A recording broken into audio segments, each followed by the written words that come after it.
사람은 나이가 들수록 엉망이 되는 존재일까요? 젊을 때만 반짝반짝 빛나고 점차 능력과 지력, 감성이 쇠퇴하기만 하는 존재일까요? 결론부터 말하자면 절대 그렇지 않습니다. 나이가 들면 들수록 사람은 비로소 나다움이 무엇인지 알게 되고 인생의 충실감이 무엇인지 깨닫고 자아를 실현하기 위해 나아갈 수 있습니다. 100살에도 변함없이 아름답고 당당하게 살 것인가, 비참하고 불행하게 늙어갈 것인가는 지금 당신에게 달려 있습니다.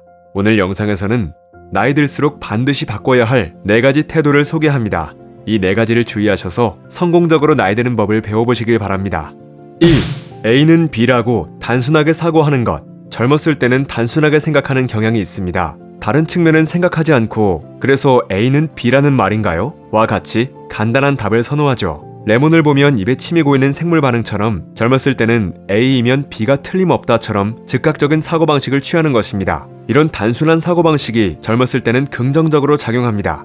A를 하면 B가 된다라는 단순한 정보를 간단하게 입력해두는 것이 마치 공식처럼 편하기 때문이죠. 하지만 이 단순한 사고방식이 잘못 표출되면 폭력이나 술 중독 등에 노출될 위험이 커집니다. 간단함을 추구하면 충분히 생각하지 않는 경향이 있어서 충동적인 행동을 저지르게 되는 것입니다. 이제부터는 다름을 수용하는 태도를 길러야 합니다. A는 B라는 사고를 버리고 모든 사람이 다 그럴 거라는 보장은 어디에도 없다는 사실을 명심하세요. 만약 결혼이나 내 집 마련에 스트레스를 받고 있다면 30대는 결혼, 내 집 마련이라는 사고에서 벗어나서 그런 사람도 있지만 나는 다르지 라는 사고로 전환해보는 것입니다. 그 다음에는 나와 타인을 떼어놓고 바라보는 힘을 길러야 합니다. 나는 눈내가 날카로워서 사람들이 싫어해 라고 생각했다면 이제는 그것은 그 사람의 생각이고 나에게 반드시 적용되진 않는다라고 사고를 바꿔보는 것입니다.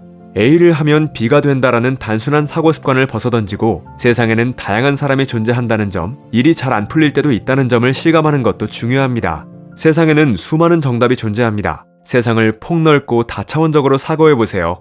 그러면 새로운 길이 보이고 어떠한 경우에도 불행을 떨치고 행복을 선택할 수 있습니다.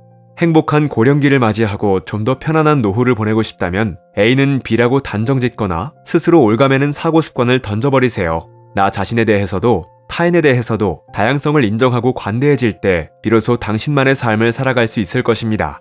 2. 단 하나의 페르소나만 가지는 것. 지금은 부캐의 시대입니다. 내 안에는 나 말고도 다양한 캐릭터가 존재한다는 것을 적극적으로 인정하고 활용하는 시대죠. 이를 페르소나라고 부르기도 합니다.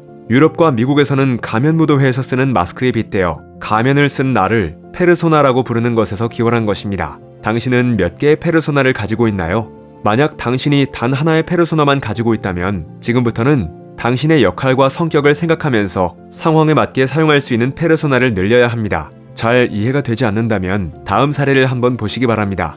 평범한 회사원 A씨는 늘 젊고 강한 마음을 유지하는 사람입니다. A씨는 그 비결로 여러 개의 페르소나를 꼽았는데요. 어떤 때는 상사의 페르소나, 어떤 때는 부하의 페르소나, 집에서는 아빠의 페르소나, 친구들 사이에서는 골프 마니아의 페르소나를 내세우는 것입니다. 지금은 상사에게 실수를 지적받고 혼나는 부하의 페르소나이지만 집에 가면 아이들이 날 기다리고 있을 거야. 문을 열자마자 달려와 안기겠지? 그러니까 지금 이 순간을 극복하자 라고 생각하는 것이죠.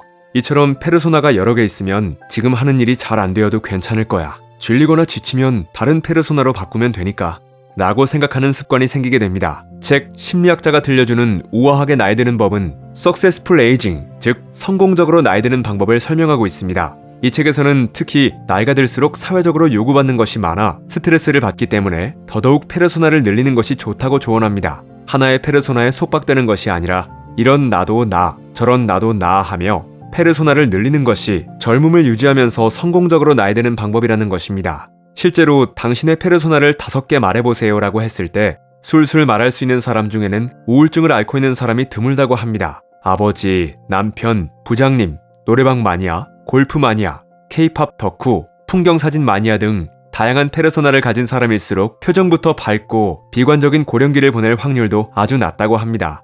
당신도 행복한 노후를 보내고 싶다면 지금부터 역할과 성격을 한정짓지 말고 상황에 맞게 사용할 수 있는 페르소나를 늘려보세요. 3. 인생에 3명의 친구를 만들지 못한 것. 당신에게는 몇 명의 친구가 있나요? 인간관계가 인생에 도움이 된다고 말하는 사람도 있고 도움이 되지 않는다고 말하는 사람도 있습니다. 하지만 분명한 것은 심리적으로 안정적인 노후를 보내기 위해서는 최소한 3명의 친구가 필요합니다. 심리학자 하인즈 코헛은 나를 그대로 비춰주는 거울 같은 친구, 나의 야심을 자극하는 친구, 함께라는 사실이 위로되는 친구가 있어야 비로소 자아가 완성된다고 말했습니다. 즉, 인생을 살면서 3명의 친구를 만들지 못했다면 아직 자아가 완성되지 않아 불안정한 삶을 살고 있다고도 볼 수 있죠. 3명의 친구 중 가장 소중한 첫 번째 친구는 당신의 말과 행동을 그대로 비춰주는 거울 같은 친구입니다. 나 자신과 매우 비슷한 성향을 가진 친구를 말합니다. 아기가 칭얼대면 곧바로 안아주고, 걸음을 떼면 기뻐해주고, 장난을 치면 같이 반응해주는 것처럼 나 자신을 있는 그대로 비춰주는 것입니다. 이는 부모 관계뿐만 아니라 친구 관계에서도 필요합니다. 실패했을 때에는 도움을 받고, 성공했을 때에는 함께 기쁨을 나누는 거울 같은 친구를 찾아보세요. 두 번째 친구는 당신의 의욕을 끌어내고 투지를 느끼게 해주는 대상입니다. 친구처럼 되고 싶거나 친구보다 더 훌륭한 사람이 되고 싶다는 동경심을 느끼게 해주는 대상이기도 합니다. 이들은 당신의 야심을 자극하고 동기를 부여해서 왠지 모르게 분하네, 아니 나도 분명 할 수 있을 거야 라는 생각을 하게 만들죠. 그래서 성공한 인생을 살기 위해서는 꼭 필요한 친구입니다. 세 번째로 필요한 친구는 함께라는 사실이 위로되는 포근한 친구입니다. 당신에게 나는 혼자가 아니야, 나와 똑같은 타인이 존재해라는 공동체 의식을 느끼게 해주는 존재입니다. 이를테면 이 일은 쉽지 않네 라고 중얼거릴 때 나도 이건 못하겠더라, 너무 어려워서 밤새웠어 라고 위로해주는 친구입니다. 나약함이나 무력감을 마음 편히 토로할 수 있는 막역한 관계를 쌓는다면 당신도 비로소 자기 자신을 드러내고 편안하게 살아갈 수 있을 것입니다. 4. 도전을 중단하는 것. 혹시 시행착오나 실패를 겪는 것이 싫어서 도전을 중단하진 않았나요? 젊을 때부터 나는 이대로가 좋다, 바뀌지 않아도 좋다, 무언가를 하기가 귀찮다라고 생각하는 사람은 80대 이후에 중증의 치매에 걸릴 위험이 엄청나게 커진다고 합니다. 만약 당신이 이제 이 일은 나한테 맞지 않나 봐, 항상 하던 대로만 해야지 같은 생각이 든다면 즉시 스스로를 바꾸셔야 합니다. 특히 한국 사람들은 지금 이걸 도전하기엔 너무 늦은 나이겠지? 라는 생각을 많이 합니다. 도전하기에 늦은 나이는 없습니다. 지금 이 순간이 도전할 수 있는 가장 젊은 나이임을 명심하고 항상 새로운 것을 시도해보세요. 늘 비슷한 스타일의 옷을 입고 늘 먹던 음식만 먹는다면 과연 행복하고 즐거울까요? 때로는 우아한 롱드레스를 입어보고 때로는 안 먹던 초밥에 도전해보세요. 선택지가 오직 하나라고 생각하기엔 인생이 너무 아깝습니다. 그렇다고 갑자기 모든 것을 새롭게 바꾸라는 말은 아닙니다. 즉, 심리학자가 들려주는 우아하게 나이 드는 법에서는 어떻게 하면 나이가 들어가는 기쁨을 만끽할 수 있는지, 어떤 사고방식과 행동을 통해 그렇게 될 수 있는지를 임상심리사가 카운슬링 현장에서 직접 다룬 사례를 바탕으로 알기 쉽게 설명한 책인데요. 이 책에서는 자신의 역량을 파악하고 좋아, 바꾸자 라며 도전하는 정신이 중요하다고 말합니다. 인생을 살며 새로운 나를 가능한 한 많이 만난 사람이 나이가 들어서도 행복하기 때문이죠. 편안하고 행복한 노후를 보내려면 변신하기를 바라는 마음을 버리지 않고 늘 새로운 나를 추구하는 사고방식이 필요할 것입니다. 취미든 친구 만나기든 패션이든 사랑이든 책이든 아직 도전하지 않은 세계의 일이나 사물을 발견하고 도전하는 힘은 나이가 들수록 점점 커집니다. 새로운 것에 도전하고 나를 바꿔가는 일은 당신의 인생을 더욱 풍부하게 만들 것입니다. 지금까지 인생을 불행하고 비참하게 살지 않기 위해 하지 말아야 할 태도 4가지를 알아보았는데요. 이 4가지 태도 외에도 사실은 많은 분이 실수하고 꼭 바꿔야 하는 태도 1가지가 더 있습니다. 이 태도를 소개하며 영상을 마무리하도록 하겠습니다. 분노에 인생이 휘둘리는 것. 나이가 들면 성격이 느긋해지고 온화해지는 사람도 있지만 반대로 작은 일에도 조바심을 내고 화를 잘 내는 사람도 있습니다. 나는 젊을 때 눈치가 있었는데 요즘 젊은 친구들은 하며 세대 차이를 느끼고 갈등을 빚기도 하고요. 이렇게 분노에 인생이 휘둘린다면 결코 행복한 노후를 보낼 수 없습니다. 습관적인 짜증과 분노로 미간에 주름이 파이고 입꼬리가 처져서 실제보다 더 나이가 들어 보이기도 하고요. 그래서 기분 나쁜 일이 생겼을 때는 일단 30분 동안 가만히 아무 말을 하지 않거나 그냥 흘려들으면 분노에 휘둘리지 않을 수 있습니다. 한 실험에서는 일부러 참가자에게 무례한 말을 하거나 대답하기 어려운 질문을 했었는데요. 그 결과 실험 참가자들은 당신은 너무 무례하네, 뭐야? 라면서 반박한 A타입과 별다른 반응을 보이지 않은 B타입으로 나뉘었습니다. 실험 후 일주일이 지난 다음 다시 조사해보니 그때의 일은 용서할 수 없다며 여전히 화가 나 있는 사람은 A타입이었습니다. 이들은 바로바로 분노를 표출했는데도 오히려 B타입보다 스트레스 수치가 높았죠. 반대로 당시 침묵을 지켰던 B타입의 사람들은 일주일 후 조사에서도 당시 상황을 거의 기억하지 못하는 경향을 보였습니다.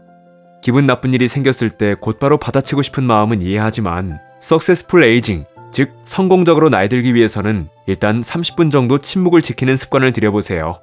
지금 분노에 쉽게 휩쓸리는 성격이라도 이 습관을 꾸준히 유지한다면 점점 온화한 성격으로 바뀔 것이고, 이러한 변화는 얼굴에서도 나타날 것입니다. 나이가 든다는 것을 젊음의 퇴보로 생각하기 쉽지만, 한편으로는 젊은 날에 없던 지혜와 경험이 한 겹 한 겹 더 쌓이는 과정이라고 생각할 수 있습니다. 이처럼 나이를 먹는 것에 대한 시선을 조금만 바꿔도 인생의 후반기는 두려운 미래가 아닌 기대되고 기다려지는 시간으로, 젊은 날보다 가능성이 충만한 시기로 받아들일 수 있죠. 최근 심리학에서는 석세스풀 에이징이라는 관점으로 어떻게 하면 성공적으로 나이를 먹을 수 있는지에 대한 방법이 주목받고 있는데요. 책 심리학자가 들려주는 우아하게 나이 드는 법에서는 생애 발달 심리학적 관점을 더해 석세스풀 에이징을 알기 쉽게 설명하고 있습니다. 특히 나이 듦에 대한 부정적인 이미지를 버리고 어떻게 하면 늙어가는 기쁨을 만끽할 수 있는지, 그 사고방식과 행동을 자세하게 알려줍니다. 만약 당신이 나이 듦에 관해 우울하고 부정적인 생각을 하고 있다면 이 책이 당당하고 활기찬 인생의 후반기로 나아가는 법을 안내해 줄 것입니다.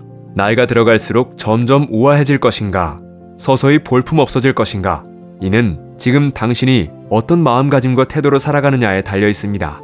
세월을 통해 얻을 좋은 것들을 마음껏 누리며 우아하게 살고 싶은 사람이라면 이제부터 나이 듦에 대한 사고방식과 태도를 바꿔보세요. 그러면 미래에는 성공한 70대, 80대의 삶이 당신을 기다리고 있을 것입니다.